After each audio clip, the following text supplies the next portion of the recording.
Crumble cookie on lõpuks Eestis. Okei, võib-olla see ei ole päris crumble cookie, aga see on meie enda Eesti karge kohvi, kes teeb neid üliviraalseid TikToki crumble cookiesi. Esimesena proovime seda Kinderi küpsise šokolaadi. Wow, see küpsise põhi on mega hea. Ta on magus, ei ole liiga magus, sellepärast ei pea üldse kartma. Kinder annab nii mõnusat sükast pähklist maitset siia juurde. Ma annaksin selle Kinderi omale 8,5 punkti 10-st. Nii, proovime järgmisena valge šokolaadi matcha.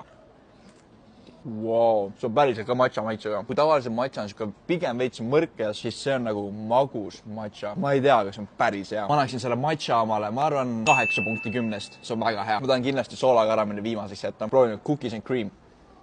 Samamoodi küpsise põhi on ülihea, magus, ta ei ole liiga magus, vahukoor siin peal. See maits on nagu see Oreo täidis, ta on fluffy, ta ei ole liiga magus, ta on täpselt perfektne. See on hetke kindlasti mu lemmik, see saab 9 punkti 10-st. Nii ja proovime nüüd seda. Ma arvan, et see on mu lemmik soolakaramelli popcorni cookie. Oh my god.